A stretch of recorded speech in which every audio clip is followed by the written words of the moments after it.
Hello, hello, hello, everybody. How are we all tonight? Hope we're doing good. Um, sorry about the little bit of a late start. I was watching something and didn't realize it was past start time or at start time, however you want to say it.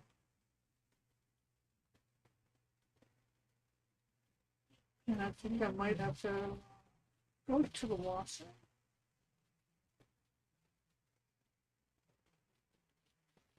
So I'm going to share this out.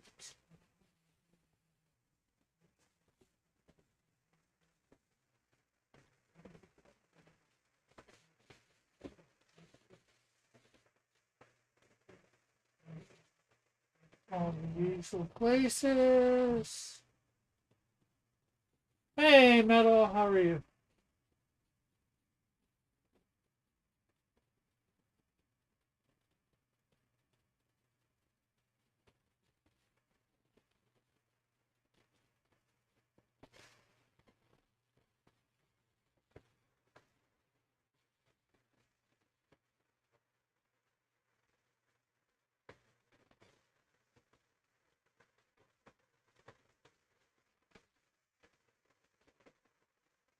Okay.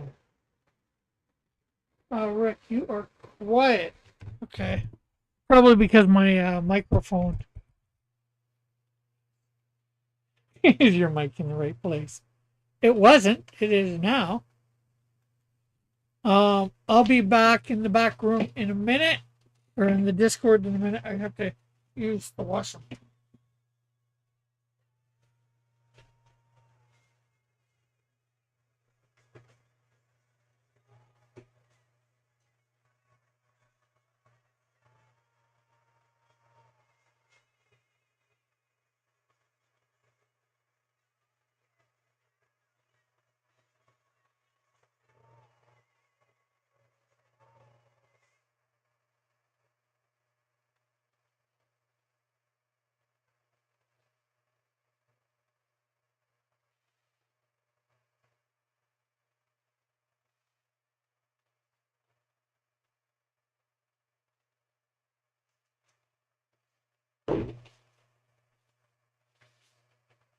Much better because metal.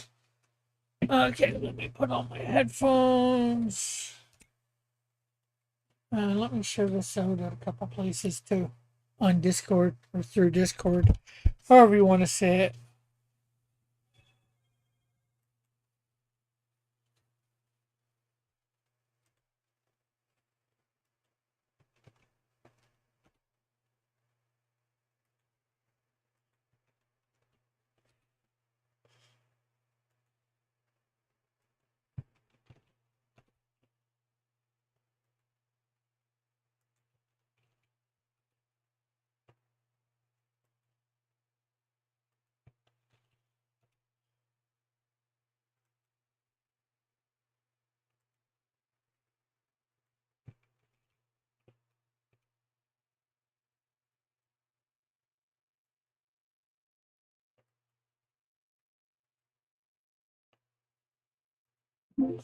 Okay, there we go. We're in there, and the metal's probably going to come and startle me.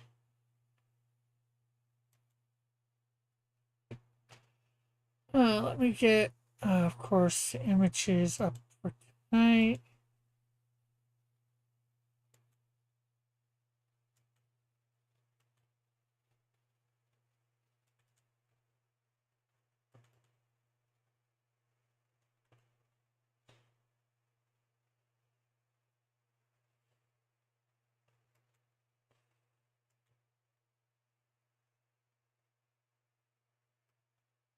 Okay, let me get an image up so everybody can see the character I'm drawing on Discord or through things.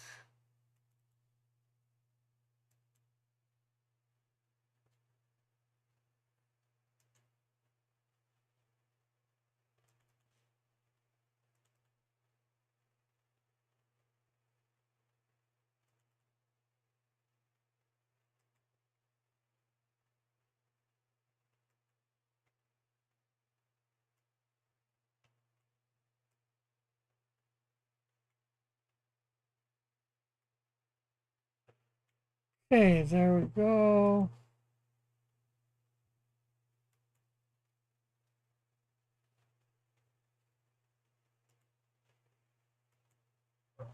Okay, there we go.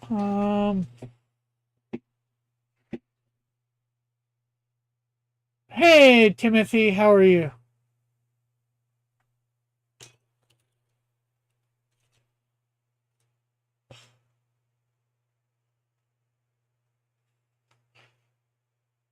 Now, the question is, oh, and just so people can see, I'm going to show off a couple things before I get started.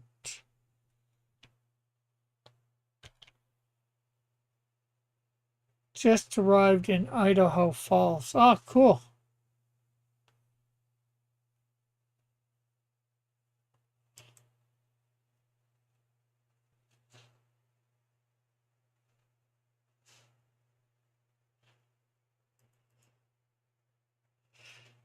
You just arrived in the Idaho Falls.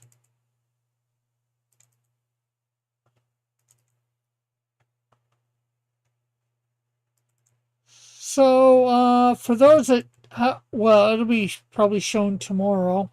Um, there is my Daisy Shira combination. I think she's a bit thick. I probably would have liked her to be a little thinner for Retro X, says Timotei. And again, probably a little bit later in the week or next week, we will have our Bowser. I'll show Bowser Skeletor color one out. There we have our Skeletor Bowser. Bowtor. This is just I'm not really into that thick of girls. I like my girls skinnier.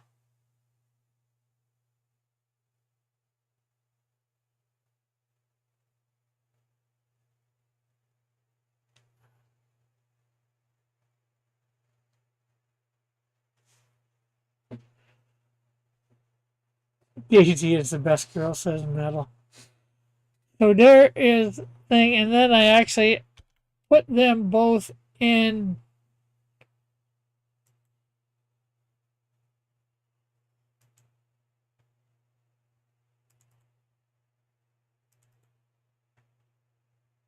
their respective ones. There is Bowtor with his minions.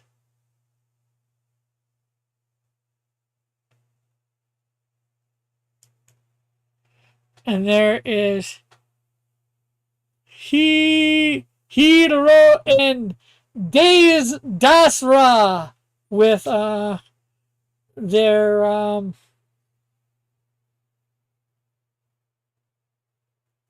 allies. There.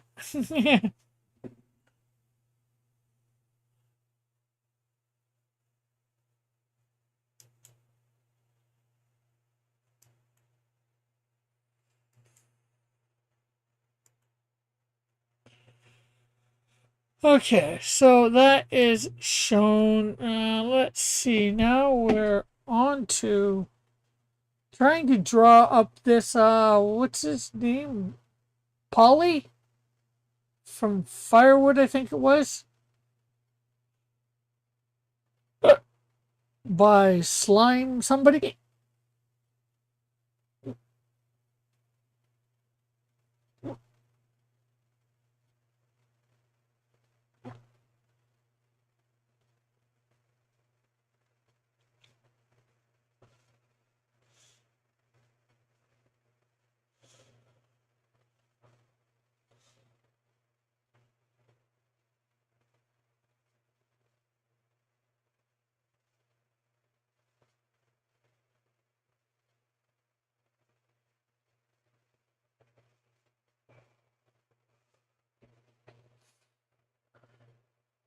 Yes, Polly from Firewood by Slime Goo.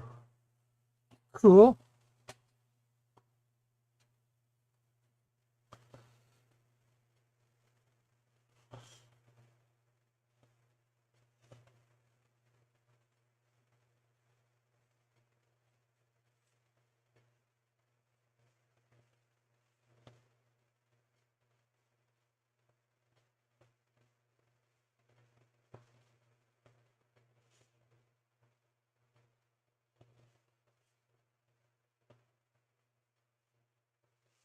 Maybe Metal, if you have, since you probably know more about this character than anybody here, except for the creator. Um, you want to come on and tell people about this character?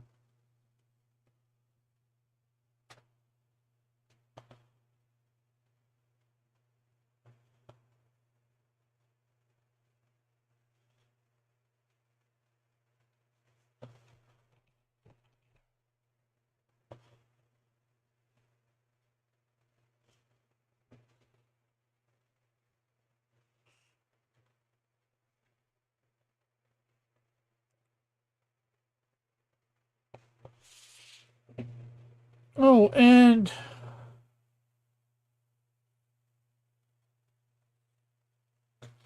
tomorrow night after we're done silhouette game, are you doing anything? I might want to get with you if you can. I'm not at my desk at the moment. Maybe in a little bit. Okay.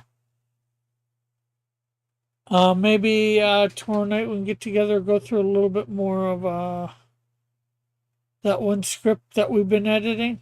Or well, we only edited about 3 pages, but you get my drift.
There we go.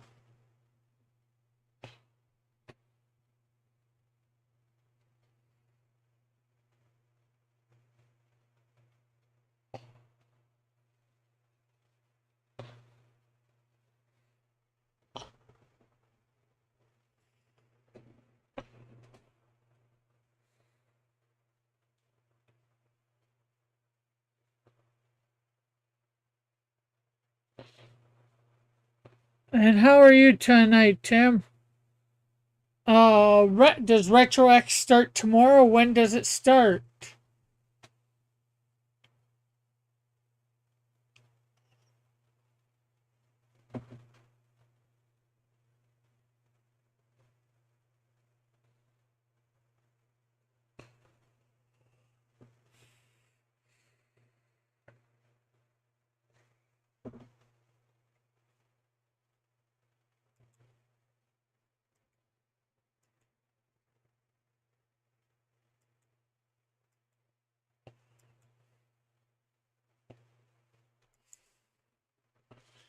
Okay, so I'm seeing, is this same kid that has powers? One's got him brown hair or black hair,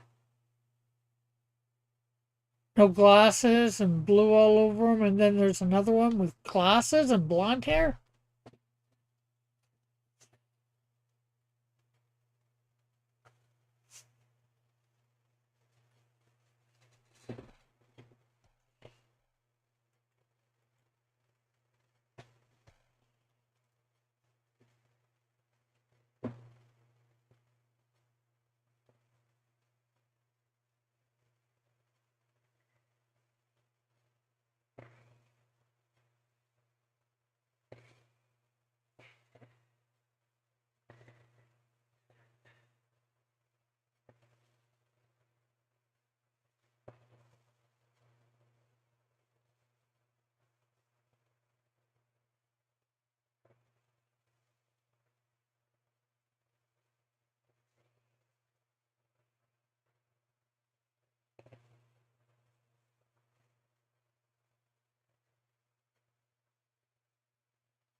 Oh, Tim, if you're here, do you know if there is a way through Amazon, or maybe Metal might know this, to send books to somebody for at the author's price?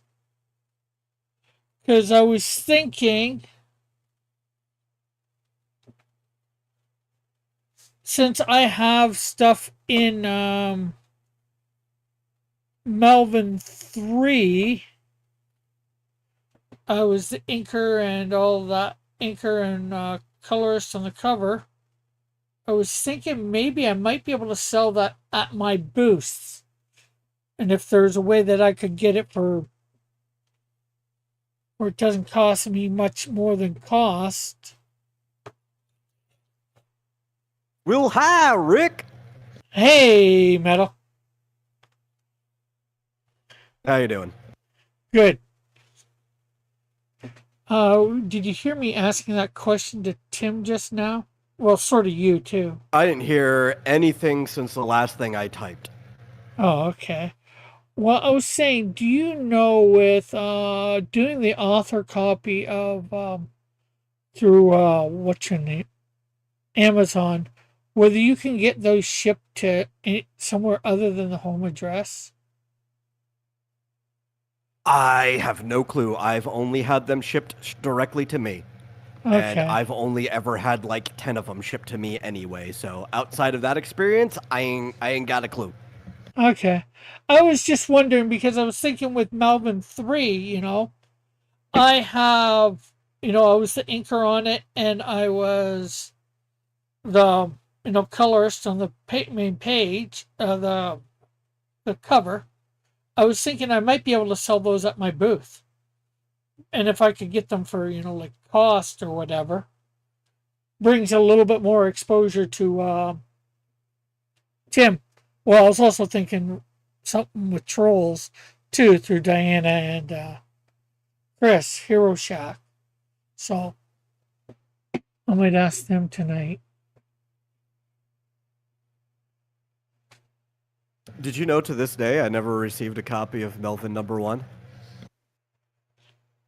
Guess what? I also have not given Tim my address, so that's mostly not even on him. He probably would sell me one if I have. But I kind of like toting it over him that I've never received a copy of Melvin number one. Well, you want to know something? Gave him my address where I am now, and I've yet to receive my comp copies of number three plus, 1 and 2. I will also be very fair. I've moved twice since he told me to send the address anyway. I didn't Yeah, send it the first time because I knew I was moving, but it's like I've had 3 addresses in that time. You yeah. know, and I never know when I'm moving. If something's going to take a while to do, it's not really fair for me to give somebody an address and be like, yeah, I hope I'm still here when it gets here. Although the address you're at right now, well, although I think you said you might be moving shortly from that one too, but at least, I've been here for a year. yeah, but at least I was going to say with that one, if, it got sent there, it would be all right because it would be going to Marsupial at least, and you could get it off Yeah, but him at some he's other time. also moving. Like, Yeah, if I'm moving, it's mostly because he's moving. yeah, well, that's, Yeah. but that's, He's trying to well, buy a more what I house. meant for, I'm sure you could give Marsupial's address after you guys move if you don't move with them. And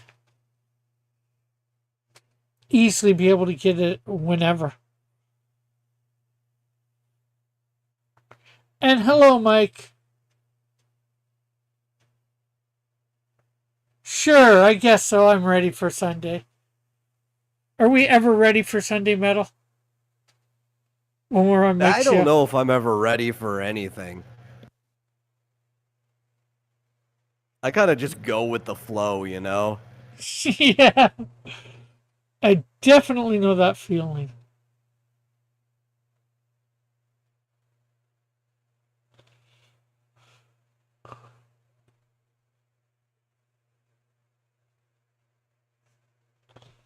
So, you want to tell a little bit about this character or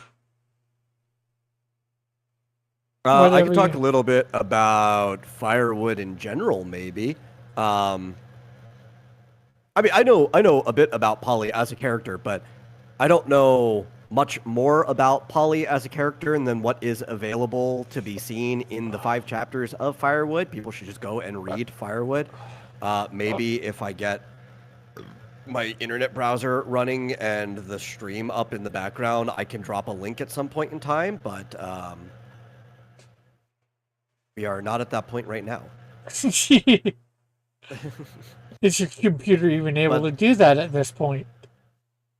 yeah, I think it could do that. It's just going to take a little bit. Oh yeah, that's Gotta all right. I just prematurely mute the tab before I open the stream up so I don't get echoes in my ears.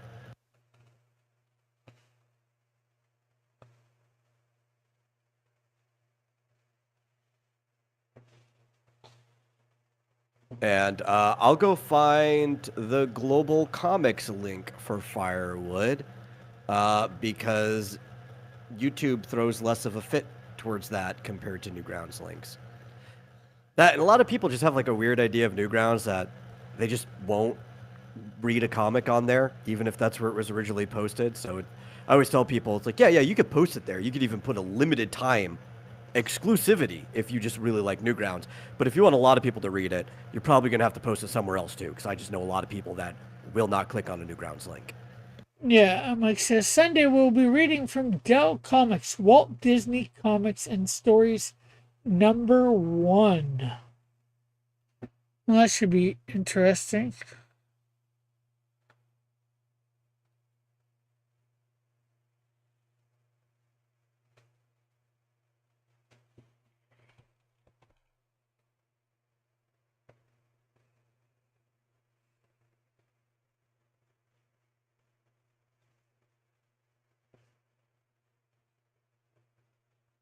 Okay, I had to respond to my brother real quick. Let me see if I can find Gabe's thing. And you're getting Which it on typically I which? would just refer to him as Slimy Goo, but he does put his first name on the cover of the comic, so everybody would find out his name is Gabe anyway.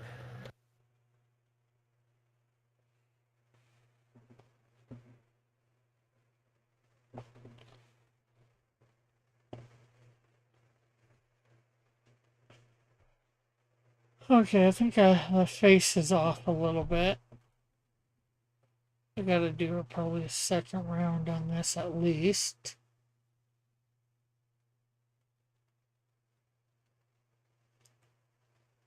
But I think it's looking fairly close.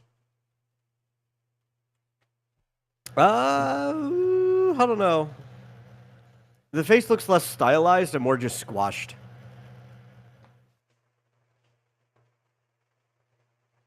Yeah. You can knead that a little bit, you know, just like putty, just get it into the right position.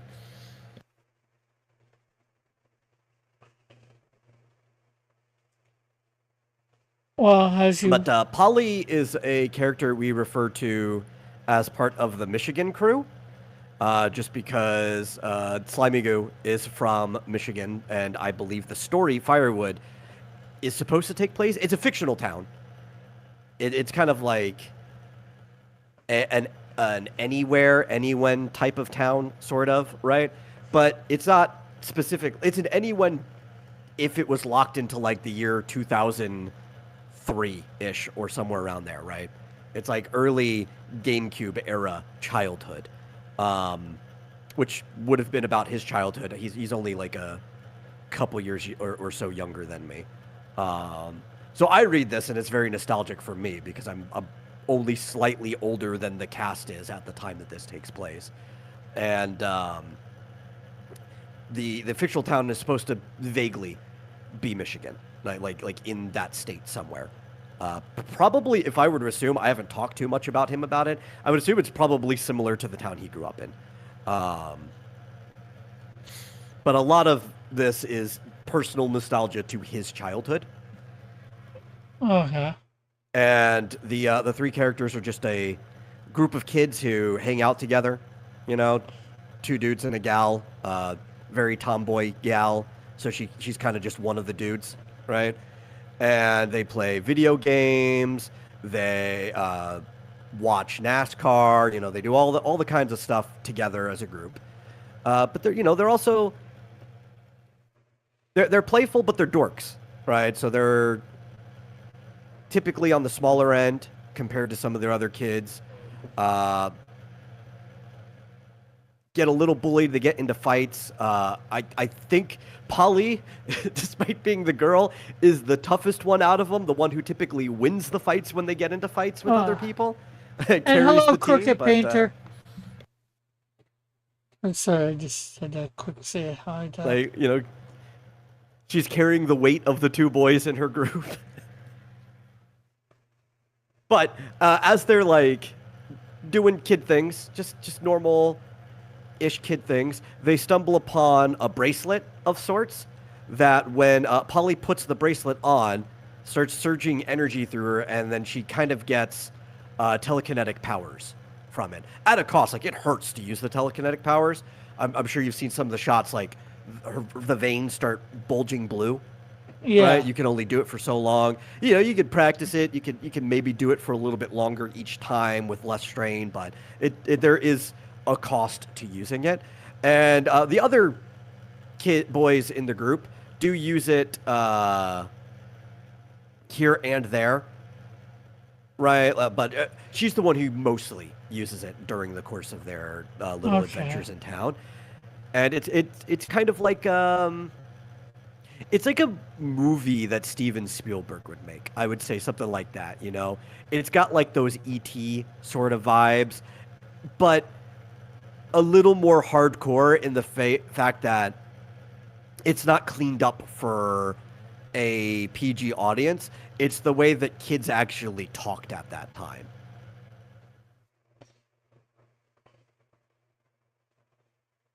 Okay, so I guess the kid in with glasses is a different kid than Polly. Yeah, yeah. There are three kids in the group. Yeah. Polly's the one whose name I always remember off the top of my head. I'm gonna go look up the other two names so I don't get them wrong.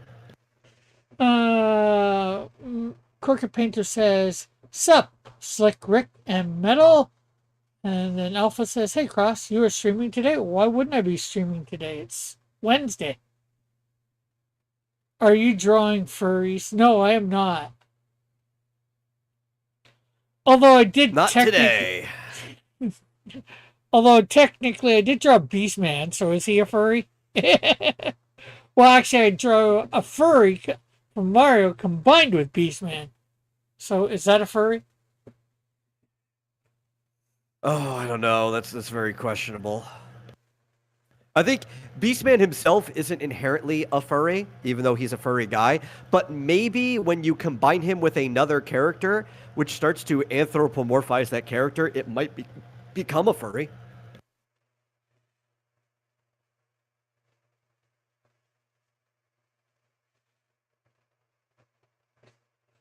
Or that's a shadow under the nose.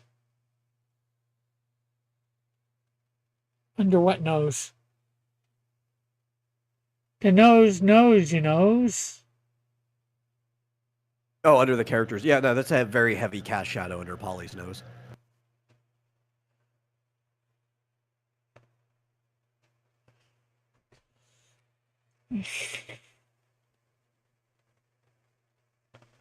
And Crooked says, "Okay." Unfortunately, even though I know these characters in general, I'm pretty sure one of them's name is Carl. No, no, no. That's Phasma. What is the guy? Why am I blanking on these characters' names? I've read this story through like 10 times already. Um, Half of them after it went live. The other half, he sends like the progress stuff backstage. But I cannot remember the other two characters' names for the life of me right now. And unfortunately, he doesn't label his characters on his art. So now I'm gonna have to start flipping through the comic. The only one he ever names is Polly, like ever. Uh, Even though I know these characters have names, they show up in the story. Crooked said, "For a second, I was." Crooked Painter says, "For a second, I thought Rick was slipping to the dark side."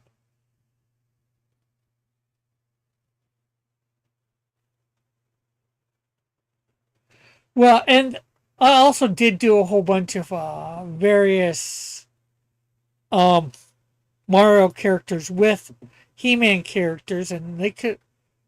Rocket Wrenches is a animal. A bunch of them are animals, of course, in or something like that in Mario. So I don't know. Would that be considered furries? Oh, and I was gonna see tomorrow night after Silhouette game is done. Get together with you for half an hour maybe. Well, maybe 2 hours. I If don't I'm know. available. Okay.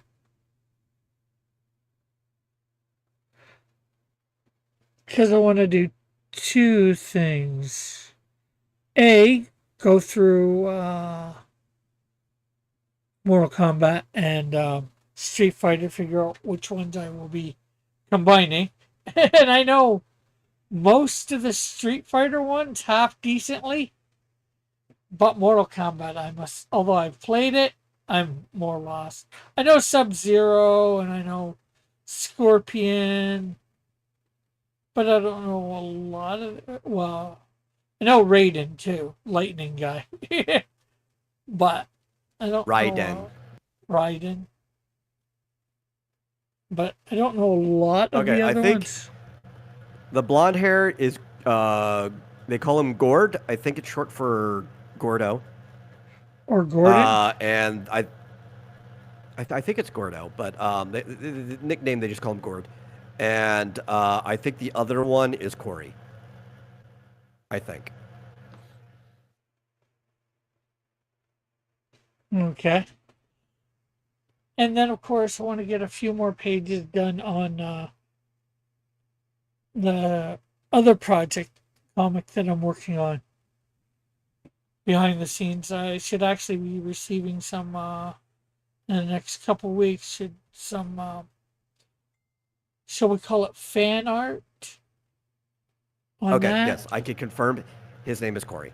Uh, I was remembering it before I came to it in the comic, but I finally found somebody saying his name.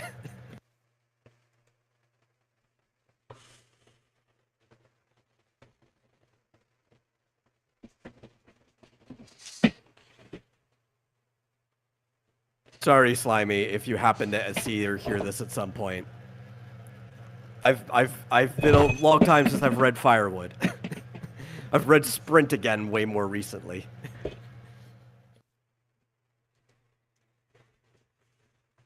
To be fair, he hasn't uploaded anything for Firewood since November of last year And because he's been working on Sprint. yeah. And for all those that might be listening or wondering, had a good weekend at Niagara Falls Comic Con. Made more. Well, I had two records, I will say. It was a 3 day con, and one record is I made more in, I think, this weekend than I've made at any other con. In the fact of making sales, I did not break even or anything like that. I wish. Coming close. And then I got the most I had in any one day either in worth of sales too. So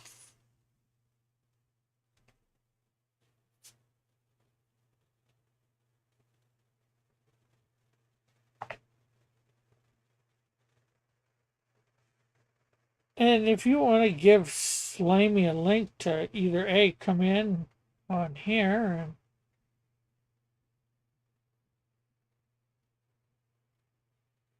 I don't know, maybe.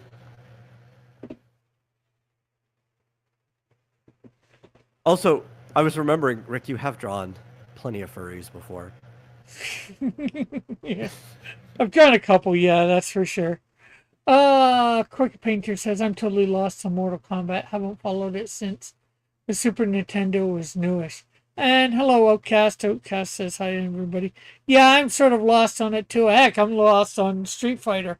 But we'll be focusing on the mashup characters for Mortal Kombat and Street Fighter on Street Fighter 1, 2, and Mortal Kombat 1 and 2.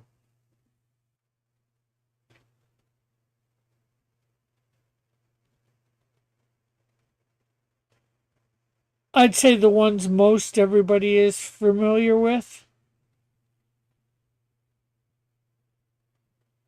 And actually, probably most people are Yeah. more familiar with for Street Fighter 2, obviously. Oh, I think the same with Mortal Kombat. In both of the cases, 2 was kind of, well, 3 might be the most popular Street Fighter, but 2 is what really broke it in. And Mortal Kombat, like 2 is the most popular Mortal Kombat. So I think it'd be the same for both. Yeah.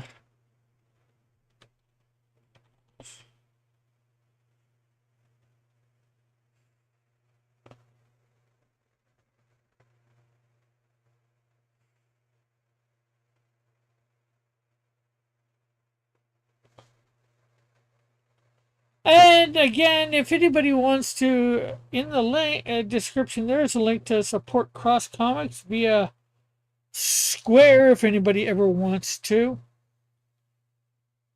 I must thank Crooked for doing that.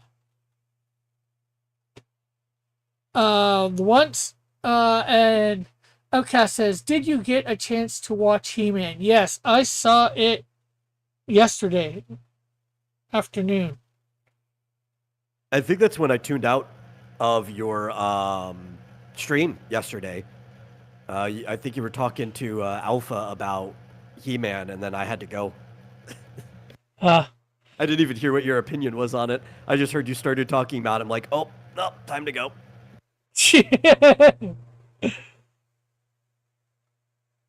That's not the reason why I had to go. Like, I actually had to go, but Yeah, yeah, that's what they all say. No.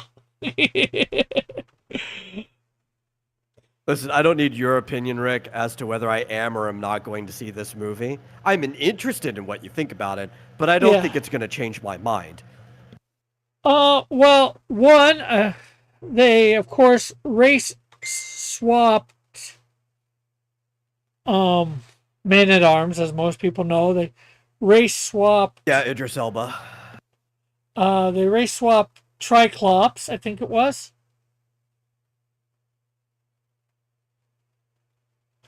And of course, although I don't know how you could do it technically, but they gender swapped Roboto. Should have been Robota. Yeah, yeah. I guess that's more just saying that,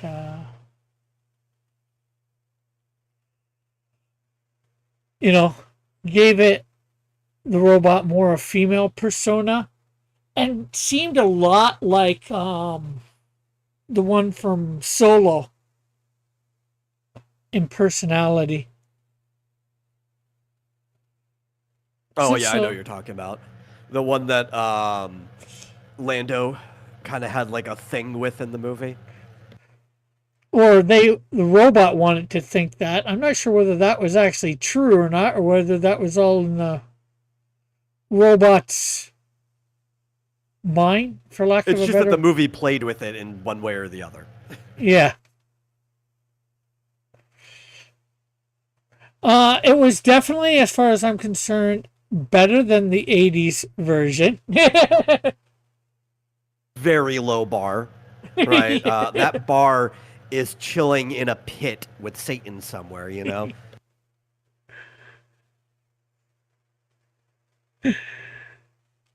Yeah, I know it's easy to get above that bar for. Um, it did seem very Star Wars esque, I would say. Um, I Yeah, but I don't. mean, He-Man's always been a very oddly technically advanced series. It mixes Conan style fantasy with like sci-fi, like Flash Gordon-esque sci-fi together.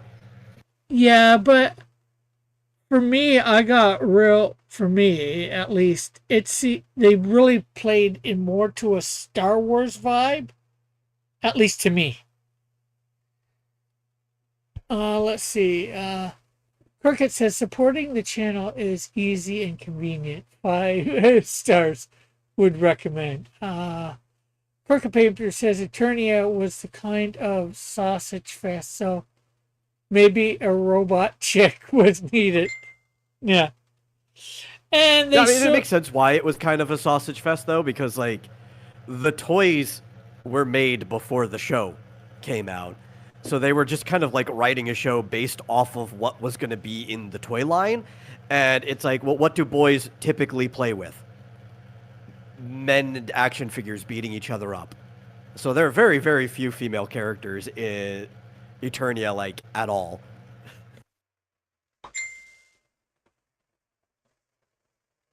yeah, and they seem to, I'm not sure what, emasculate Man at Arms a little bit too much. Outcast says, I enjoyed it, and when it was over, I felt like I was back in the '80s with all the music. Yeah, overall, I didn't mind it. It was. I went on cheap day to see it, so uh, you know, maybe if I had went on a normal price day, I would have felt like I don't think it would have felt like I would have got ripped off if I went a normal price day, but it would have been like, eh. I think they could have done better. I'll Was say this that. worth my money? And of course, the end credit scene was thing which definitely hints at number a second, possibly a second one.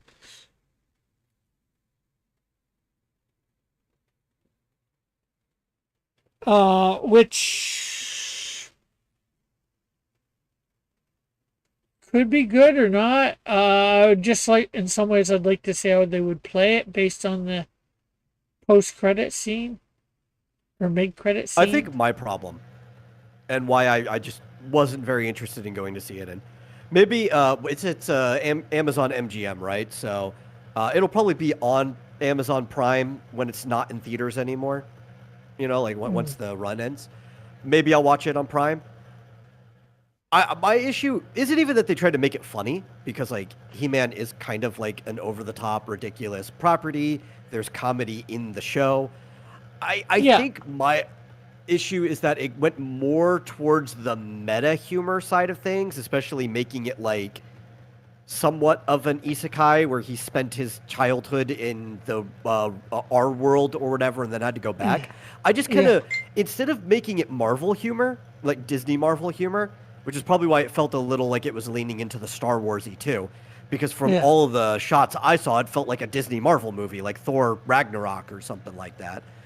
yeah, Um, they should have played it more like a Fast and Furious movie, just in Eternia, where like it takes yeah. itself completely seriously, but the audience gets to revel in how ridiculous it is. Yeah, and the other thing that I guess I didn't really like is that Skeletor, near the beginning, of course, and this is no spoiler, obviously, as we know from the, trailers, that Skeletor has won, he conquered Eternia, you know,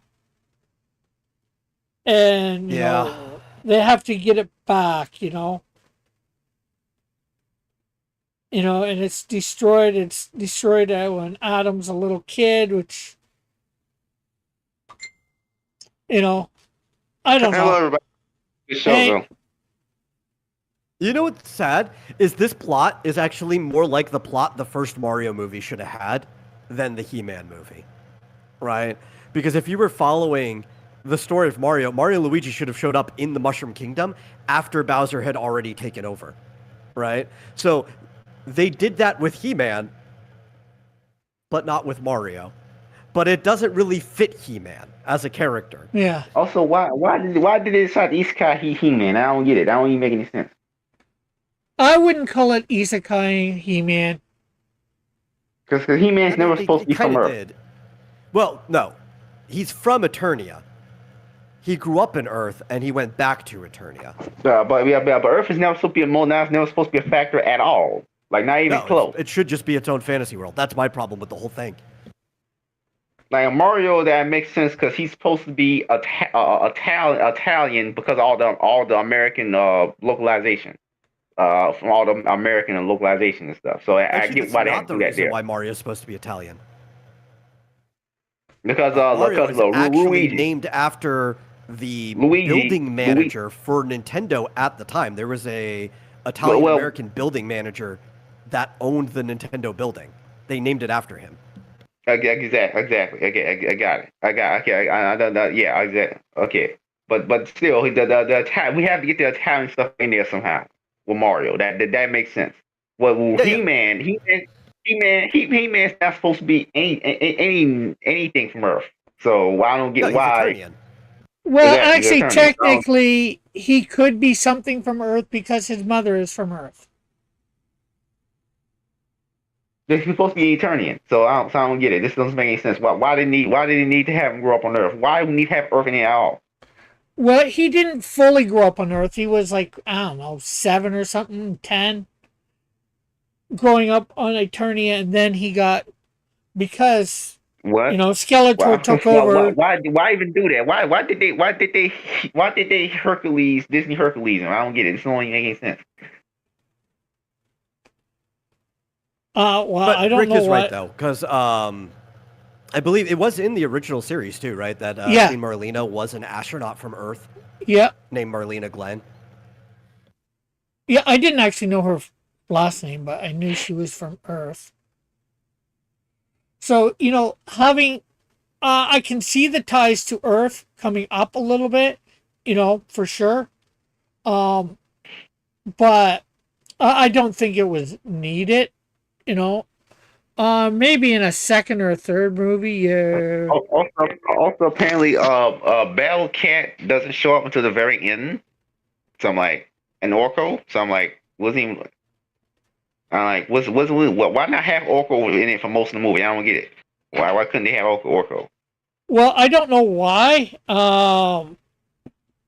They couldn't, but they didn't. They don't even. You don't even get an explanation for Orko at the spot that he shows up. He's just shows up out of the blue for it. You know. Like, why couldn't they have Orko? I don't get it. Well, I don't know. That's all I'm asking. The metal. Why do you think Oh, I they don't couldn't care. have Orko for most of the movie? Like, why I don't get it? Why couldn't they? Why do you have a? You can't come up with any theories as to why they didn't have Orko? Did they try to replace him with Roboto or something? If I were to spitball anything, it's probably because the people working on it think Orko's lame.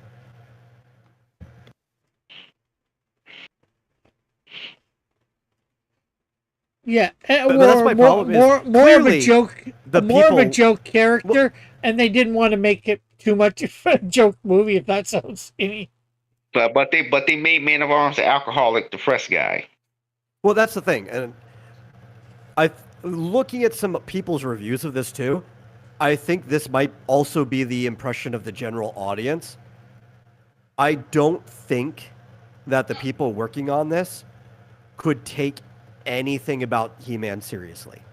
And I get to a degree why it is a very goofy series, but within itself, it takes its own world seriously. Yeah. But most of the people watching this are like 40 or older. You know, like I caught He-Man on reruns and the redo 2002? show. Yeah, later on. Though I was watching reruns in the 90s, but I'm not from the He-Man era, right? Like I'm not the audience that it was shooting at. I only saw like one or two episodes of He-Man on reruns as a kid, and even then I didn't like it, so I didn't care. I saw and forgot about it. You can make some arguments that because the 2002 show was really popular, that they should also be aiming for the millennial audience as well. But clearly, this is targeted I never saw that show. At like maybe the old millennial or the young Gen X audience. Like that's what they're aiming for, the people who grew up with He-Man. The 2002, you know, as much as I love the original, I think the 2002 is a little better. I do too. Yeah. So I don't even know what 2001, 2001 even was. What even was like. I never saw it at all. There's a little bit more of a storyline. They actually start from when Prince Adam gets the sword and shows him becoming He-Man and, you know, dealing with all that. Prince Adam also has a different physique from He-Man, so it's a lot more believable that people don't put two and two together. That the and I saw that. I saw that in those images of those images from it, but I never actually saw an episode. But I do. It actually does make more sense there. So the best explanation for the 2002 He-Man is the exact opposite of this movie. The people working on it took the concept of He-Man 100% seriously to its own world. Yeah. Okay. Let's see. Outcast says he is happy turning, and in the cartoons they do end up having a crossover with Earth. I think only once, and that is of course with He-Man and She-Ra Christmas special. He is half human. Outcast says yes. Technically, Adam is half human. Although technically most you know, the prince, the king in that I would say is human too, but not from Earth. Yes, it is. He's half Earthling, half Eternian. I know. Yeah. Outcast says they're saving them for the second movie. Yeah, very for sure. Well, going with the post-credit scene, I'm pretty sure I know what the second movie is going to be about. Which the second movie probably never going to happen because this movie's not doing well. Well, if it does, we'll say. They can't have everything in one movie, says Outcast. Crooked Painter says Orko would become the new Jar Jar. Possibly. Then Outcast says that is because it's not from your era, but it was revolutionary for us. Yeah, well, I was trying to talk on that before I was cut off, right? Sorry, The sorry. reason I was setting that up is that I think, despite that, I like He-Man more than most of the people who grew up with him, because when I've been looking at most of the reviews and the people they're targeting for, most of them were perfectly fine and even enjoying the fact that this movie was kind of making fun of He-Man. While I actually want something that it can still be funny, because He-Man, the original He-Man, is very comedic at times. They crack jokes and stuff in the middle of the series, but something that takes the world of it completely seriously. Yeah. Okay, Crooked says, laugh out loud. Young Gen X here. I ain't gonna go to the theater for He-Man. Then he's rolling on the floor laughing. I think that's what it is. Outcast then says, in the movie, Adam is not as bulky as he is when he is He-Man. And then Crooked says, well, was that robot chick stacked? It was a robot. Listen, you can have a stacked robot, okay? I've seen plenty of stacked robots in my life. Why would I care if a robot style? It doesn't matter. I just don't care. But I don't care. I don't care if it's pleasing to the male. I don't really get your damn. Well, I don't care if you care or not. Aesthetically pleasing things are good for culture and society.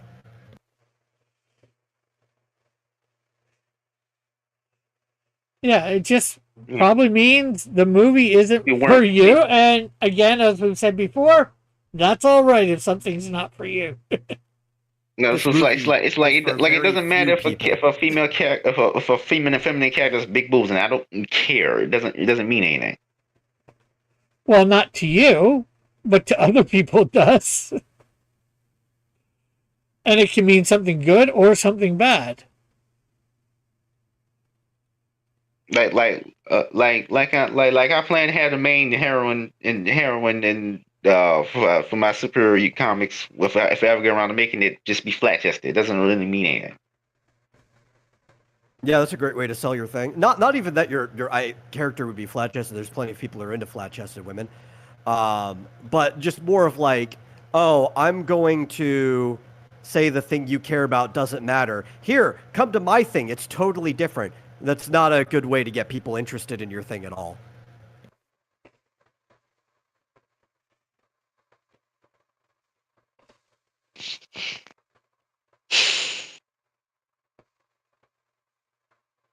When you say that too, you sound like what's that classic line? It's like the girl goes like, "I'm not like the other girls."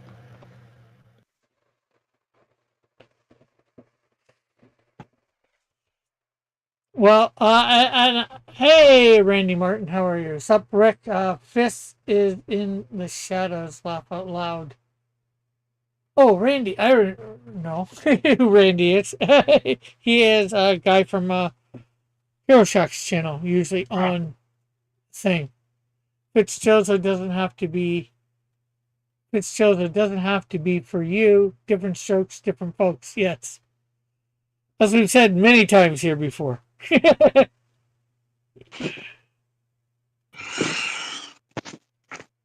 I think my bigger problem too is like, let's pretend you're not a fan of He-Man. Like, I'm gonna pretend I'm not a fan of He-Man or anything. I'm not a fan of He-Man, so that's fine. Cool. You can get into this headspace very easily then, right? Not a fan of He-Man. You show up to this movie, which hardly anybody is. It's performing pretty badly. I mean, it was number 2 for the weekend, if we only count weekend box office, but it's doing really bad compared to its budget. Like, really, really bad. It's going to be lucky if it even makes its budget back by the end of the month. Oh, wow. But you show up to it. You know nothing about He-Man, not previously interested in the series or anything, and you hop in, and this thing is constantly making meta jokes and kind of poking fun of itself the entire time. What would get a new audience member interested in this property from this movie? I don't know. Probably nothing. Well, Rick watched it. That's I'm asking specifically as somebody who has seen the movie. Is there anything in this movie that would attract a brand new audience member who has never seen anything from He-Man in their life to being interested into He-Man as a property? Just the comedy a little bit. Like you said it was funny. There was things. Trying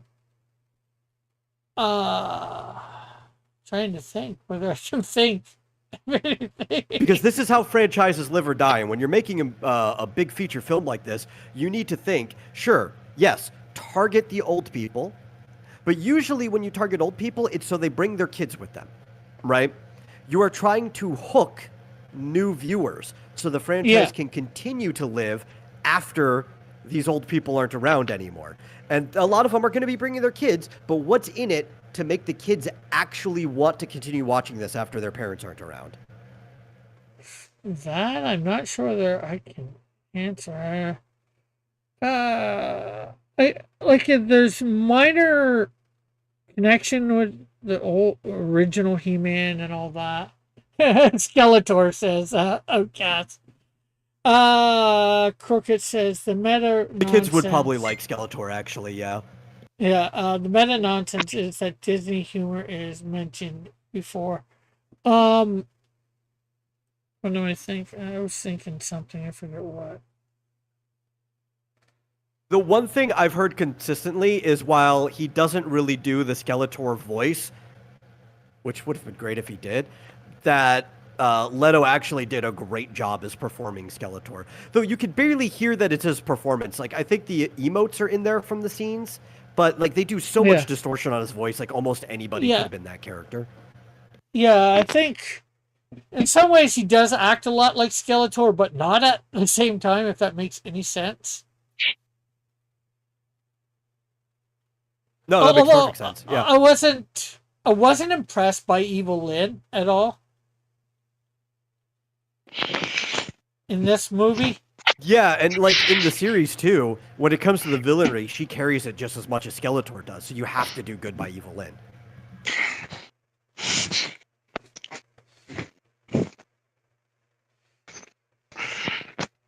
But like, there are some things that remind me of the series, but like I'm not sure whether or would this.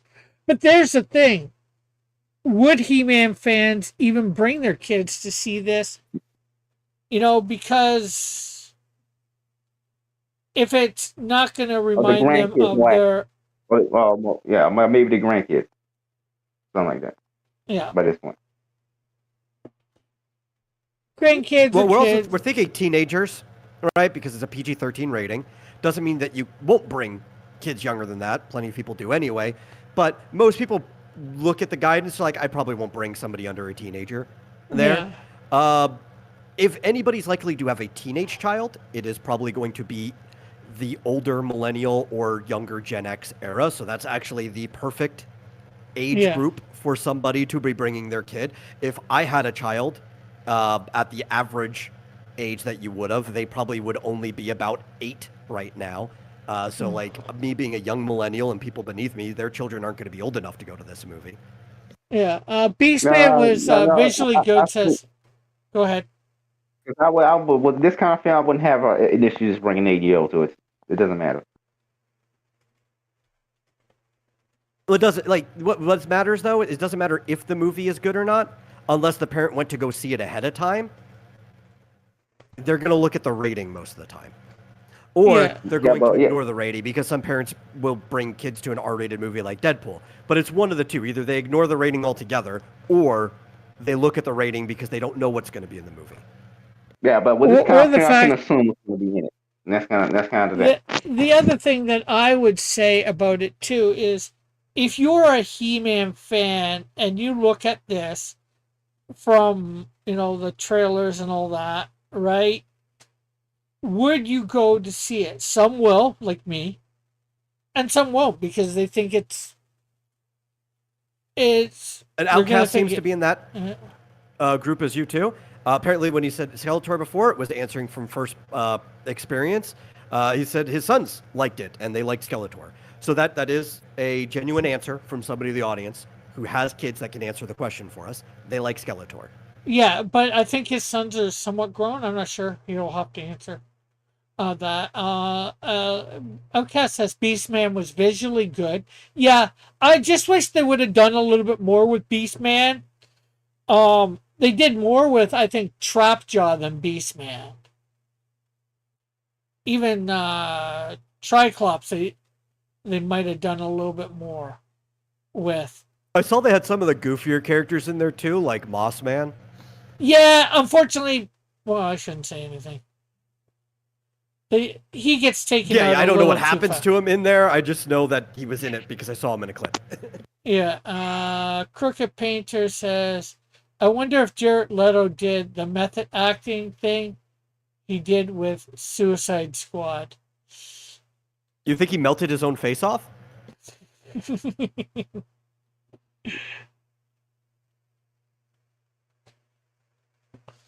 Sure, why not? Of course not. I don't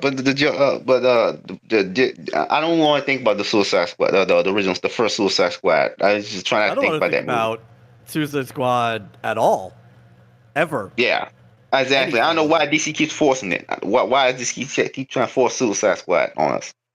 I mean, there are people who like it conceptually. Like, I know people who like the comic Suicide Squad. I went back and read the original. I'm like, I don't even like this. I'm not the target audience for this type of comic specifically, but it does well enough that the comic sells. So I get why they keep trying to make movies and stuff off of it. It is one of their slightly more successful properties.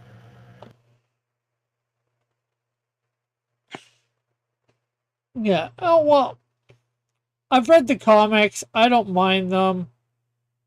The Suicide Squad. It's a neat idea, shall we say. Forcing villains to do good. They try to force this concept upon the white mass audience 4 times, like 5 times now. Because Creature Commandos is basically just another Suicide Squad. Man, I never liked it. The only time I came would close, like Suicide Squad if you focused the entire storytelling around making Boomerang the main character, like the focus character of it. I think that would be a much more fun movie.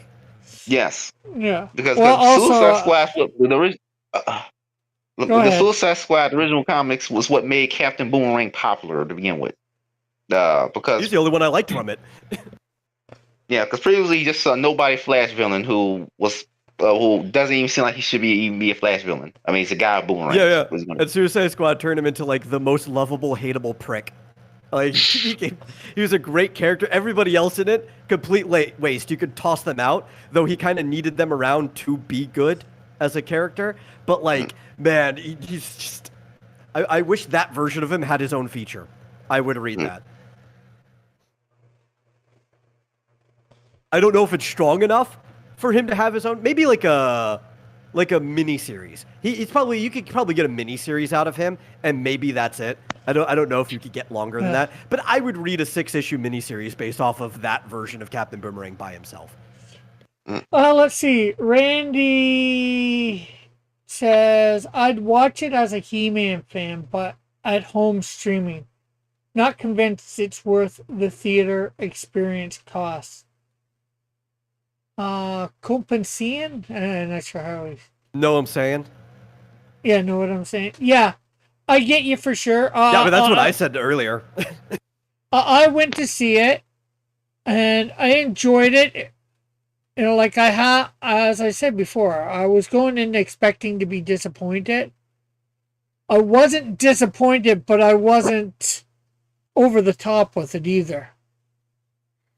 You know, like, I reckon it to my Batman Begins experience. You know, like when I went to see the Batman Begins, I went in expecting to be disappointed. But with that movie, I was more overjoyed than He-Man.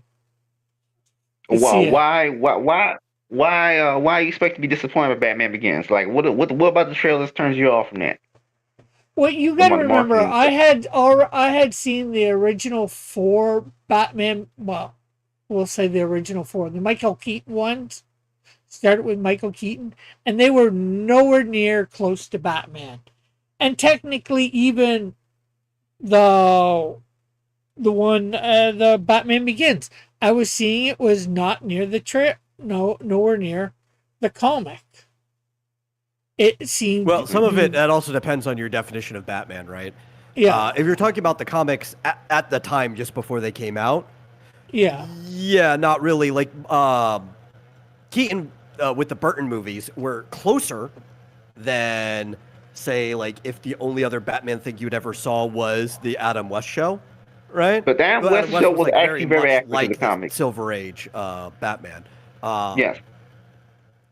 But like if that was the last media you had, then it's like, yeah, Keaton was closer to what was being done at the time, but he was even then still closer to older Batman than like the Frank Miller stuff that was like really popular just before that. I've talked to a lot of people about this too. Like I understand Rick's perspective on it. A lot of people were wanting something that was basically closer to like the Frank Miller stuff because that was the comics that they had just come off of, right? And then the Schumacher was even further away from that, even though in many ways it was very, very close to the Silver Age stuff. yeah. But it's not what a lot of comic readers wanted. They didn't want that almost at all, right? They were hoping for the Dark Knight. And then Nolan comes around, and in some ways, because he's taking a lot from Miller, is a lot closer to that stuff. But then in other ways, it's less Batman and more of just like a crime drama. Like an action movie Exactly. crime drama. Yeah, Exactly. Because like, Batman in those Nolan movies isn't really a detective. He's more just like a ninja who comes to Gotham, went away from Gotham, becomes a ninja, who comes back to Gotham. And he's more like Jason Bourne or something than yeah, in some ways than uh, uh, Batman. But yeah. Crooked Painter says no. The Terrorizing is his co-star. Yeah, he Okay, did and that that's probably during about Suicide Squad. Beastman. He would do, set like do you agree with my tapes, statement? heads, and shit to people. But do you agree with my statement? It's more like he has more similarities to Yeah, that Jason was close Bourne. enough. I've always referred to him as being like you could put John McClane in his position and it wouldn't change much. But in some ways, Jason Bourne might even be closer, or like what's his name, the Transporter. He's almost a lot like the Transporter. Yeah. Now, well, okay, let's see. Outcast says they're trying to have their own Guardians of the Galaxy. Guardians of the Galaxy was not a big selling book in Marvel. And Crooked Painter says the Joshi. The difference is Guardians of the Galaxy. This is that Guardians of the Galaxy. The Suicide Squad are just villains that are just forced to work together. Like how's like that? That's not really the same as like Guardians of the Galaxy at all. Well, he might be talking But about it's trying something to make else it about Guardians of the that, Galaxy. but let's Crooked Painter says the Joel Schumacher Batman was the closest to the real Batman because Batman is ridiculous. I am a Schumacher apologist. You know, I get and I understand Yeah. why people don't like those movies. I'm not even going to say somebody's wrong for not liking those movies. That's your taste. Everybody's got a different idea of what Batman is and isn't. But I really like how it was playing back into some of the older, more ridiculous versions of Batman, taking a lot from the Adam West series in it too, with things like the Bat credit card. But the thing that I like the most out of it, you could take all the ridiculous stuff out of it, all you want. To me, the DC comics treat their settings as characters, and Gotham is a very dark but still vibrant living setting. And the Schumacher films are the live-action films that have come closest to making Gotham the setting it's supposed to be. Exactly, and the opposite is, of course, Nolan, which basically is Chicago. That's Batman Forever and Batman and Robin are those two. Okay. But what was I gonna say? Well, I grew up watching the Adam West Batman, and then I got probably more into Batman around into reading the comics when his back was broken. Yeah. So that would have been The Nightfall. Bane. Yeah, Yeah. Nightfall. yeah, Nightfall. That So would have been Dixon, I think, doing most of that writing, right? yeah. Now I went back. I knew. I think probably a little bit about Batman before that. I'm not sure how much. So compared to, you know, Batman, the Batman that was around in like '92 or whatever when all that was happening, the I saw that thing as a little bit more ridiculous. Well, I thought it was a little bit ridiculous to what it shouldn't have been for Batman, at least for thing. And then especially when they Well, I bring have to say Rob, too. and then especially If when you're they bring Robin in. experience, yeah, I not that I don't have issues with it. Like Robin should have been a young Ward, absolutely. They just it's such a hard thing to deal with children actors. I get why they. No, well, for it. technically, even at that time, they could have done that, but it was just a little bit controversial. Yeah, Like, I mean they could have. It's working with a child actor. That's the problem. well, I don't know. Depending on how young they are, if they're like 6, kindergartner, I can see that's an issue. But like any older, Even I'm like, it's not teenagers. that. Even Pants to teenagers, it Randy, can be hard to quick. work with. Okay, Randy. We'll see you. Yes, I'm gonna be by Hero Shack later, and thanks for stopping by. Was Kick-Ass that hard to make? That had hit girl in. Was that very difficult? Yeah, actually, I they don't get had it. to reshoot so many scenes so many times during that. Oh. Yeah, no, if you're working with young people, you know that you have to reshoot a lot of scenes with less professional adults anyway. Mm-hmm. Some, even with professionals, sometimes you just have to reshoot scenes. But when you're working with any younger person, like somebody under the age of like 15 or 16, if you round up to 15, 16, you might be able to. But younger than that, you just assume that you're probably going to have to do a minimum of 10 takes. Yeah. Minimum. Okay. Okay, I must Like admit, how hard was loading? So I can get where that's coming from, sure, but the Robin, I have nothing against the actor, that they got to cast, but they cast Robin, this guy that's supposed to be the Ward, he looks like he's in his mid-20s, yet Batman's supposed to be taking care of him. That's just... I have that, and even the way that the movie tries to set it up, I'm an apologist for these. I don't think they're flawless at all. I have a lot of issues with them. It's like, oh well, he just lost his parents. It's like, but he's still an adult, and even he was acting that way too. It's like, yeah, I'm just here to rest my head for a little bit before I move on, right? Because technically he was like, he was playing somebody who was like 4 years younger than him, but he was supposed to be like an 18-year-old. He didn't technically have to stay there, but it's just like the whole situation was ridiculous. I agree with that. Even like the next one where they made Barb Alfred's like great niece or grand niece, whatever the thing is, like her parents' uncle, Uncle Alfred. I didn't like that either. I'm like that's supposed to be Commissioner Gordon's daughter, not Alfred's, right? Yeah. There's all kinds of problems with it. I think there are times when Barbara is actually his niece, but he raised her, so he's like a father to her. I think there's some continuities in that. I'm not familiar with those.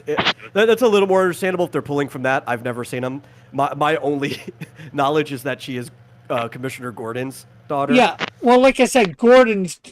Did I say Alfred? But I meant, if I did, I meant she is like. Oh, you didn't mention who, so I just assumed you were talking about the person who she's supposed to be the niece of in the movie. No, yeah, she's in the comics. There are continuities where she's supposed to be the niece of Gordon, not his daughter. Yeah, but as long as she's effectively Gordon's daughter, that's the only thing I ever know about her. I've never seen anything where she is even remotely related to Alfred. Yeah, me neither. And that was off-putting to me, Now, like I said... Yeah, there was a lot of off-putting stuff. The Nolan ones, again, there was a lot of off-putting stuff for me for that, too, but... like they Those are my made least favorite Batman movies out of all like of they them. made they made like they made they had the I know they had to get rid of Lazarus Pits. Everything has to be grounded, everything quote unquote grounded, so they remove all the supernatural aspects. I get why they had, but they made like, but even like the Dark Knight Rises, they made Bane like some white guy from some white guy who's working on Legion of Shadows. I'm like I don't get it, Yeah, and and there's some. I, he I wasn't a didn't. steroid addict. I don't like what they did with the Schumacher ones. I guess I don't like what they did with Bane there. I don't really I like like what they why did did they with have to? Bane. Why I did don't think they? anybody liked what they did with Bane there. He didn't even Like, talk.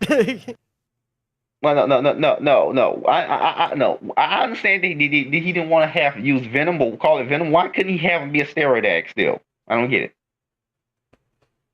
Nobody gets it. I, I he could just be addicted to regular normal steroids if you didn't want to have the Venom. Yeah, well, the thing is, But they didn't even do that. They changed the painkillers. Like why? That don't make any sense.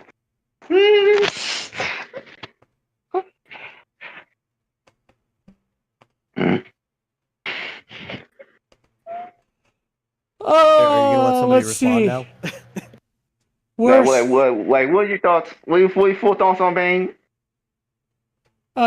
My full let's thoughts, I don't think anybody's done Bane well in any media except for his appearance in Batman the Animated Series is the closest it's ever gotten.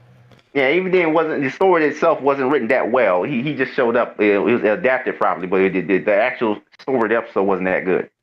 Obviously, the best Batman movie to ever be on the theatrical screen is Batman Mask of the Phantasm in 1993. Everything else pales in comparison. Mm. Yeah, but why has it? Well, but like do the writers forget that why do writers forget that Bane's supposed to be Latin American, like supposed to be South America? Like that's one aspect of his character that's almost completely written out. Like that's kind of a big thing in his Batman's backstory, but why do well, you think they always do that? he could have been in the Schumacher ones, but we never But really they get just him. made him a We'd have moron no in those way of movies. telling. Yeah, we don't know because they made him a moron who just repeats his own name over and over again. Yeah, let's see. Crooked Painter says worst but most quotable. AS. But can you tell me why they always remove that aspect of the character, even though that's like literally one of the most important aspects because of his origin.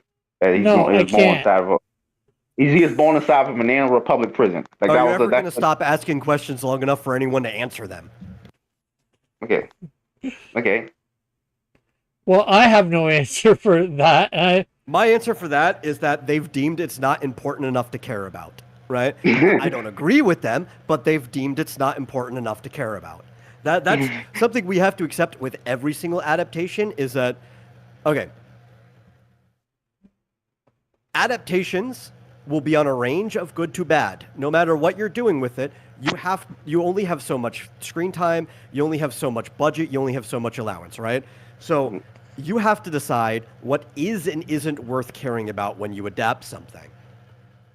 What we're going to complain about is whether we agreed with the person who adapted as to what was and wasn't worth caring about.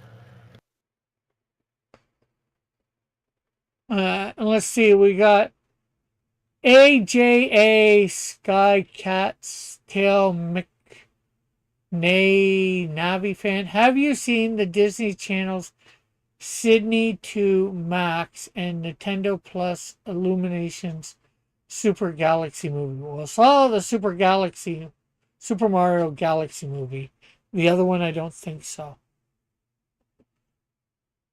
But what's the other one called? He said Disney Oh, it's called Channel's Sydney to the Max. So what to Max? Sydney. It was a series. I guess they might have made a movie off of it, but it was a series that aired from 2019 to 2021 called Sydney to the Max. Oh, Sydney to the Max. Oh, yeah. Okay. Oh, no, I haven't seen it. Okay. Heard of it, never watched. Okay. Uh, no. But there are certain villains that just never I will accept just never be adapted onto live action properly. Uh, uh, like for example, we're never going to get a proper Killer Croc or proper Killer Croc in the Batman movie, for example. Have we even got a Killer Croc yet in a Batman movie? Yeah, we have a Killer Croc in the original Suicide Squad movie, but again, the Suicide Squad movie wasn't good. So Yeah, well, that's not a Batman movie either. But yeah, mm, yeah, it's like I mean, yeah, they for kind of example. treated it like it was one, right? If you count how much screen time Batman and Joker had together, it was a small cut of the movie, but it was a lot bigger than it should have been for a movie that wasn't about Batman and Joker. true. No, I know, yeah. I think they had somewhere like 7 to 10 minutes of screen time out of that whole thing, just scattered throughout the movie. Let's see. Alpha says meh, and then Crooked Painter says, "Has anyone caught the Bat Boy the musical?" No, I didn't even know No. those thing. Do I want to? No, Probably not. I did not like the Batman by Matt Reeves. Well, and I have no interest in seeing the sequel in theaters. I'm glad I didn't see the first one in theaters. I'm glad I didn't. So, but The Batman wasn't too bad, but I know it's supposed to lean heavily more on his detective side, but I didn't like the Riddler in it. I think they would have been better with like Clue Master or something like that. And I it wasn't really it wasn't Edward at all. They didn't feel like Edward at all. It felt like an entirely different character. Yeah, It was Ridley in name only. but Uh, he asked about Bat Boy the musical, not. I know. I heard the name. Like I'm not asked about the. Have you heard about Bat Boy the musical? Metal. Not until literally just now. I looked it up. It looks like it has absolutely nothing to do with Batman at all. Oh, okay. Which is understandable given its name. I don't know why it would have, but I felt like I had to double check given the conversation in which it popped up. Yeah. Okay. I wasn't sure either, based on the conversation. Metal. I'm not sure if I remember. What do you think of that Riddler? That quote unquote Riddler from Matt Reeves, the Batman. Oh, I try not to. Like that, like Jesse That's it. That's it. Jesse Eisenberg was closer to Riddler as Lex Luthor in Batman vs Superman than Paul Dano was. I remember that being something I said constantly when that movie came out. I was comparing him more to the Riddler than he was to Lex Luthor at the time. Yeah. Same here. I think the only good Riddler in live action there have been so far was the one from the old TV show, the Adam West one, just because it was close to how the Riddler was at the time that the show was out. Exactly. Frank Gorshin says it wasn't bad. That, of course, is a Bat Boy musical. How do you feel about Jim Carrey as Riddler? I like Jim Carrey's performance, but he's not the Riddler. In fact, in that one, he was a little closer to a version of a Joker than he was to the Riddler. He was just like the Riddler in name. Like, he starts off like Edward. Like, they start him off like the Riddler, and then he just completely becomes a different character. He's Jim Carrey. Yeah. I liked him at first. I know the Riddler's supposed to be intelligent, but he was too much on this plan he's or whatever. Intelligent and wacky at the same time.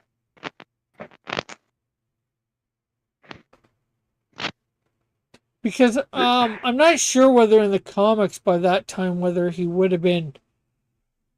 They would have been emphasizing his intelligence as much. Oh, even at that time, even from the jump, from the 40s, it emphasized his intelligence.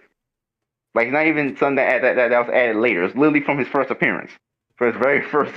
Yeah, and he was even especially by the Silver Age, he was already making like high-tech contraptions and stuff as part of his riddles and games. Like that part's not out of the norm for the Riddler. It's more of like the way he was acting and his behavior and everything that wasn't very Edward.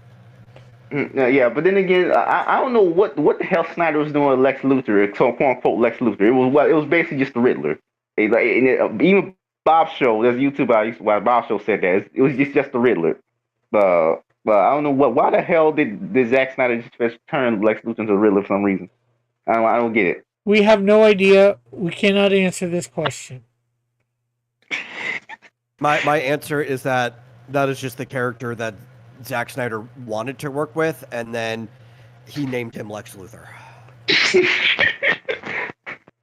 I believe that's how it goes, right? Like people write, they don't even think about if another character fits or anything. They just write the character they want to work with, and they're like, oh, well, I could just put this character on it. I first.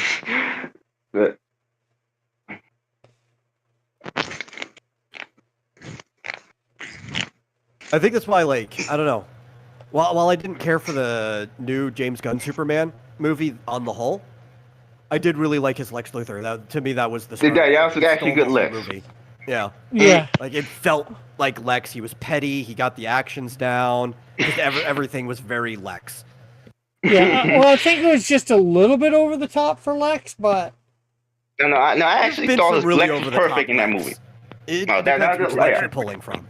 Yeah, I thought Lex was perfect in that movie. But just that the stuff he did with Superman was just not good because like Superman is basically a wimp. Like he gets defeated. Like he gets defeated easily, and basically everyone else carries the movie for him for the most part until like. I don't even think it's so much about. Like I would agree that he's a wimp, but not like a wimp in power. He's like a wimp in character in the movie, and I think that's my problem with it. I don't want to see super wimp. That's not what I want. Like even if you manage, the thing is, I hate kryptonite, but a lot of times, even if kryptonite's there, Superman will still fight against it, risking his own life because that's who he is at his core. Like he's not a wimp of a person. Even when he's powerless. Alpha says, I like that Lex. He had range. Yeah, I guess. Nicholas Hoult Lex was perfect. That's one example. He got the villain down perfectly. In a lot of ways, I agree that Lex is that petty, but at the same time, you don't usually see, or I can't remember recalling, to see him lose control like he did in the movie, the Superman movie in the comics, in a more modern age. Heard it? Well, yeah, and that he has before, but you said in modern age, it really just depends on, and that's the problem with all of these characters, right? Like you brought up earlier how there have been times where like Commissioner Gordon was Barbara's uncle and just raised her like a daughter or something. There are so many versions of all of these characters, and anybody could just like pull from the version they like the most when they're adapting this stuff, and or combine. Or mix them together, amalgamate them, and then we're just going to complain about like, well, it doesn't fit my desire of the character. I try to be open to that. There's sometimes where it's like, yeah, I know you pulled from something, but that thing that you pulled from was also lambasted at the time that it came out. Nobody liked it, so why are you pulling from it as an excuse? That happens from time to time. But I think he was a really good amalgam Lex that fit a few different standard versions of Lex Luthor. Well, I'd probably say he's definitely better, and I'd probably get chewed out for saying this, but better than the Gene Hackman, Lex. Yeah, I could agree. I mean, Gene Hackman really did have the old-fashioned supervillain extraordinaire down, but I would say he definitely still pales in comparison to this one. He's just kind of the best we had up until now. This might sound like a weird question. Lois and Clark was the best live-action Lex we had up until now. This might be a weird question. Do you think Justin Roiland could do a good Lex? I don't know. Maybe. That is a weird question.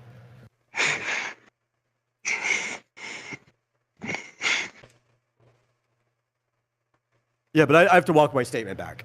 Up until now, I think the one from Lois and Clark, I can't remember his name, that was the best live-action Lex Luthor. He did an amazing job in that role. Yeah, trying to think. Who I would have liked, who I liked as Lex. John Shea, I think is his name. That one I think was my favorite up to this point. I'm thinking about the Penguin. I'm thinking about the Penguin from Matt Reeves verse, and he tweaked tweaked Penguin to be more like Tony Soprano. Tony Soprano, like even changed some elements of his backstory to make him seem more similar to Tony Soprano. Then. Something you would have preferred to be Lex Rick? I like the one from Smallville. I didn't. Not because I don't think he had the chops to play it. I think he could have. I just don't think Smallville ever let him play a good Lex. The story was the issue. Yeah, because I don't know. So they keep dragging the stuff out. They let his father Lionel Luthor be more Lex Luthor than him. Yeah. They just kept dragging it out. So. Well, the thing is, well, maybe they were, maybe they weren't. Pulling from what? The time there was a time in continuity when Lex and Superman or Clark grew up together, and I think they were. Yeah. Pulling from that. Alpha says the same thing. The Lex from Superboy show played a good Silver Age Lex, and then he said, "I like the slow burn from Rosenburn in Smallville." And Alpha asked, "Where is Aunt Harriet?"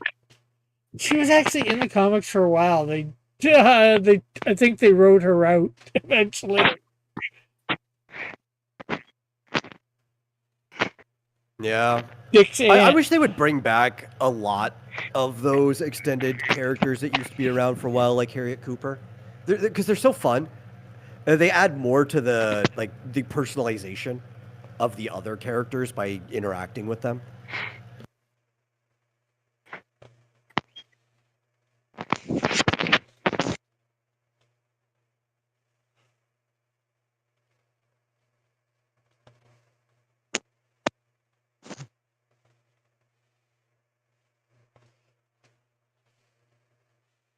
I think that was actually, aside from Lex, the thing I liked the most about James Gunn's Superman. And maybe on movies like that where he is the personal one directing, because even though Supergirl is historically like my favorite DC character, I am not watching that Supergirl movie at all. The trailer looks awful. It's based off of like one of my least favorite Supergirl stories ever by Tom King. No, thank you. But in his Superboy movie, he really got down a lot of the like interpersonal characterization between characters down, right? Like the dialogue between Lois and Jimmy, or like the other people at the planet, or when I really liked his portrayal of Ma and Pa Kent. I thought Ma and Pa Kent were great when he showed up there. And that's the stuff I liked in the Superman movie. Yeah, I didn't like how they portrayed Ma and Pa Kent like they're a couple of hicks. Her, they didn't come off as just like a couple of hicks to me, though. They came off more of that screaming them to being old. And one of the things is, like, Ma and Pa Kent are never old enough for me. most of the time in their cast, they're cast the age they should have been when they picked up Superman when he's an adult instead. Like they were like the right age for me this time. And it's like, yeah, old people are lost in their ways. They scream. It's not necessarily because they're Hicks. Yeah. Just I guess just the way that they played it, it made it seem more like, you know, it's not because they were old. It seemed more like because they were Hicks. I don't know. At least to me, anyways. Alpha says they pulled from Lex and Superboy were friends for Smallville. I think he's talking to the origin of him losing his hair. And that's what made him hate. That's Yeah. what made him hate Superman. The old super petty version of Lex from the Silver Age. The thing is, I think I never liked that origin personally, which is why, like, I don't get up on people who do like it. You know, I just not a fan of Smallville, but I know a lot of people are a fan of Smallville. Yeah, and then of course It's not for me. Before in the 90s or whatever, they had Lex growing up with Perry White in Suicide Slum. Yeah, and that one made more sense to me. Well, I think one of the reasons why I do not like Lex and Clark, or like Superboy growing up together specifically, is because I like the dynamic that really fits to the original time that Lex showed up. That Clark is a man of the country, which probably comes from like his trusting, wholesome kind of like Boy Scout ways, and Lex is very much a product of the city, and they're like heads and tails different from each other in that regard. So even when you do try to make Lex not always a villain, like when he tries to do positive things, it is nice to have a difference in the fact that he's always seeing things from the perspective of the city guy, right? Though I do prefer when Lex mostly does villainry. If he does something positive, I want it to do it because of his own selfish outlook. I don't want to do it because he's altruistic or anything, right? Him growing up with Perry White, I think, is a lot better because it keeps the whole I am the city boy vibes. Yeah. And I again, like I said, in the, Suicide Slum, which is the poor part of Metropolis. Yeah. I liked that origin. I thought that was a fine one. Yeah. I just, like I said, I think I told somebody about that when the Smallville first started. And I was thinking it was in like Superman or whatever. I forget where I thought it was from, and then I didn't realize till a while later that it was in Superboy or whatever, for the Legion of Superheroes or whatever that was revealed. Him and thing growing up together, so it's I couldn't prove it to them at the time. Dude, I also hate Legion of Superheroes. I'm gonna be that guy. I can't stand it. I like all the characters in it. My problem is I don't like the fact that it's basically Superman fan fiction that, was written by a 14-year-old boy. That kind of like distorts the entire Superman timeline for him to be able to be in this. And all of the other characters would be better written if Superman wasn't there as well. Like, both sides of this coin are suffering from the Legion of Superheroes. What show are you talking about? The Legion of Superheroes in DC. Oh. They're well, in the Silver Age, Superboy was a part of them. I know what Superheroes is, but I just need you to know. I know what that is. You don't have to explain to me what. Well, I know. I figured you knew what the Legion. Does Rick want to explain for the audience? The Legion of Superheroes had superheroes in the future, in the far future. Yes, I figured you knew that part, Fitzjoso. I was just saying Superboy was a part of them at one time. Yes, I know. Yeah. That I didn't know whether you knew. About it back in the early 2000s. No. We're talking back in the Silver Age. He was. I know, but they made a cartoon based on that. Yeah. Yeah, it had Superboy in the future with.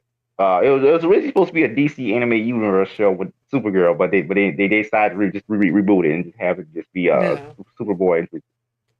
Well, and eventually Supergirl ends up going there, and she ends up falling in love with Brainiac 5. Yeah. I'm just saying the Legion of Superheroes would have been a much better story if there was no time travel, if it only ever took place strictly in the future, and it was just the cast of people that were there.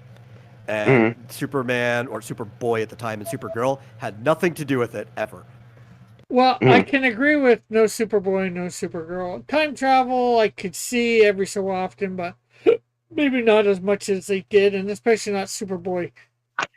Time But traveling when I'm saying too. the time travel, I am specifically talking about Superboy and Supergirl there. If they Uh, had time travel in some other way, I wouldn't be against it. Yeah, It's like yes, but the weird like things I it don't know does to why they always Superman's gotta history. have a super Kryptonian be there. I don't get it. yeah, Mon-El. Well, Mon-El wasn't there. I think in the 50s or 60s, Like but why they gotta have Superman and Supergirl be there? I don't get it. It doesn't make sense to me. just to have a super on the team, a Superman on the team. Yeah, and you don't want to have the Justice League version up there. I'm like if that's not the case, why not just have a future somebody in the future who has the same powers? Like I don't get it. Well, they do. Mon-El. Yeah. But just have Monel. There's no point to Superboy then. Yeah. Well, once they put Mon-El in, there was no Superboy on the team. They did. They Well, it was done kind a of the few other way around. runs. They were taking Superboy out, so they put Mon-El in. Yeah. Mm-hmm. But I think that adaptation should always just use Monel Yeah. if you just want a Superman on the team. Or the fact that why not just have Superman from that era? Since Superman. Well, they Exactly. didn't know that at the time that Superman would live that long, but nowadays why not just have Superman? Superman from the Well, 30th I could tell century. you why they don't, and this is why Mon-El is still better. Yeah. In this case, the reason they chose specifically Superboy is so that an unexperienced Superman or inexperienced Superman would be the one in here. So he's having a lot of the same trials that the younger, kind of like older teen superheroes are going through. Yeah. Because if you just put in like Superman who lived to that long, he's gonna have no problem with anything. He's super Exactly. experienced. He's stronger than he's ever been. I just like Sure. Superman not being involved. Now, if we want to call him back for like a special, right? That's fine. Like a single issue or whatever. Where it's like, oh yeah, Superman's lived this long, and he meets up with them for this issue. That could be a cool thing. But if we're talking like permanent member of the team, Mon-El was just the better solution. Yeah, well, I can definitely agree with that, but they just need to explain where Superman is at that time. I know he's in the sun for another umpteen number of thousands of years. Well, Getting I mean, it could super. work, right? If you just set up the story at the beginning, because like they're doing schooling and everything like that, like they're training heroes at that time. That Yeah. for the most part, these guys normally don't take on these crazy things. Like you start them off on like smaller. Well, it's part of your training. Like you're going to go off, you're going to handle these little things that are happening. But then something big happens to where Superman has to leave, like the solar system or whatever, and they're like, "You guys are the only people we have that can solve this problem."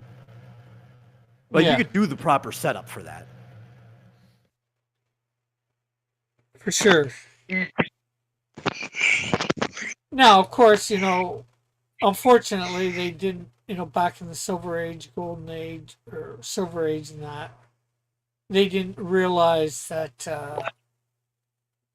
he was going to live that long. They didn't know that till, more modern age. And hello, Posh. He says, hey, it's Waldo. No, this is not Waldo. This is Polly.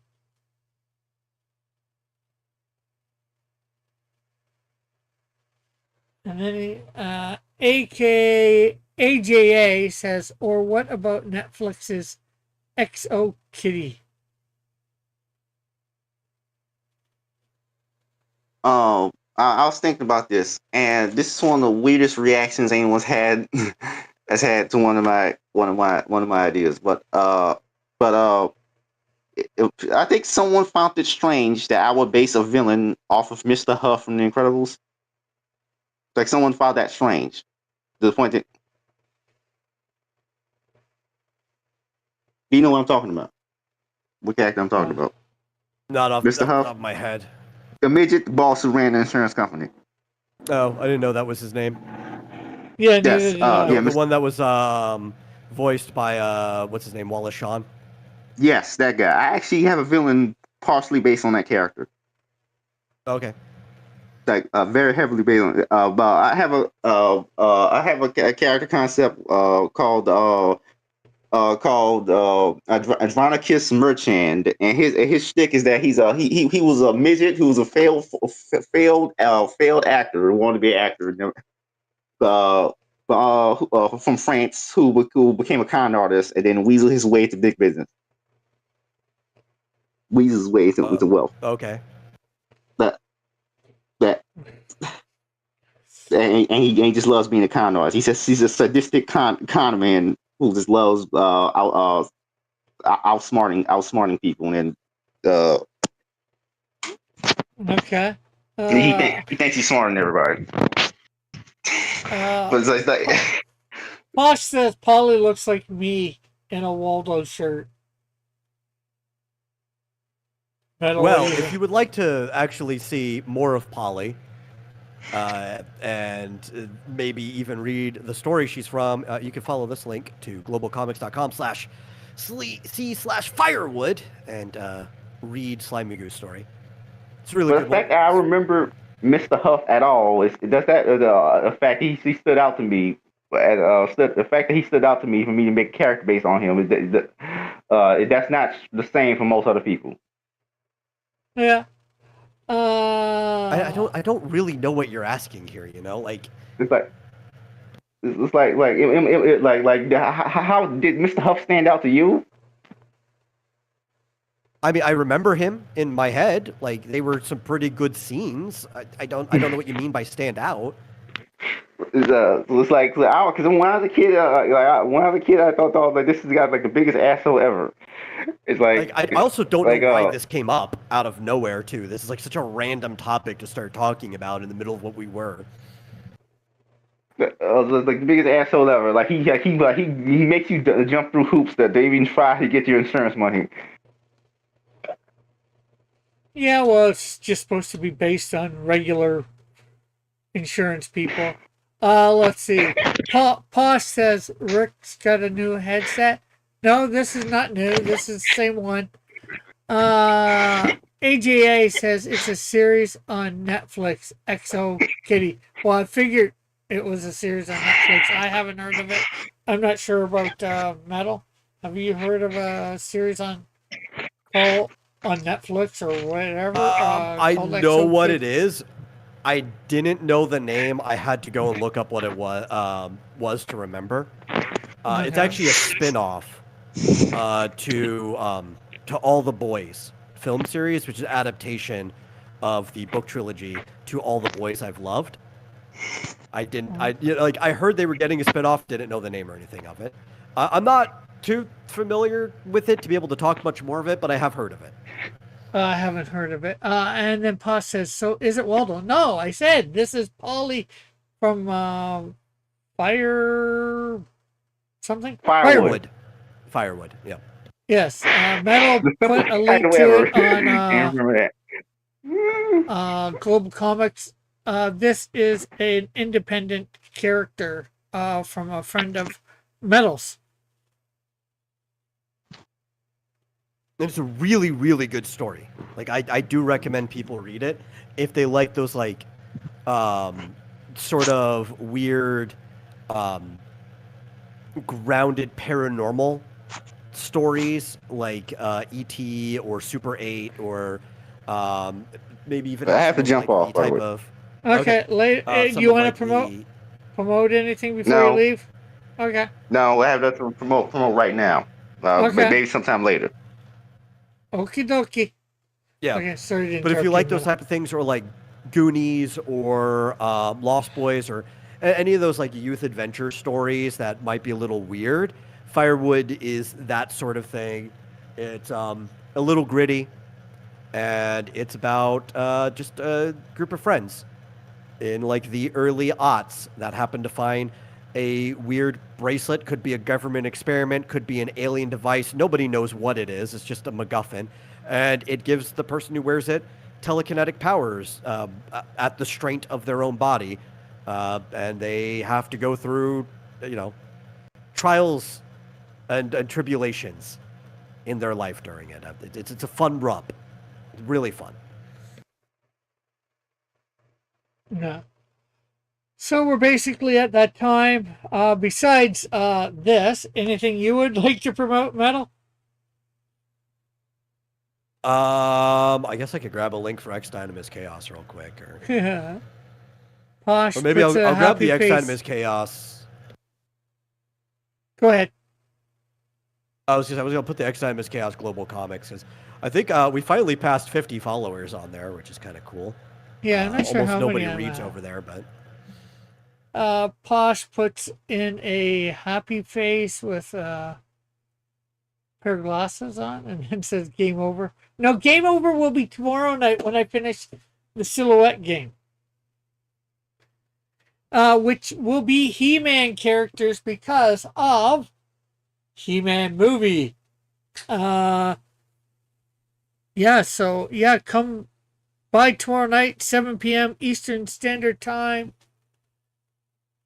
And we'll, he says, you're welcome. I contributed. Okay, says you guys have a good night. So, yeah, we'll see you all hopefully in the next tomorrow night. He-Man characters. Can you have the power? and follow Rick on Global Comics. You haven't even hit 20 yet. You're at like 19. You need more followers. Yeah. We'll catch you all later. Bye for now. God bless. Have a great night.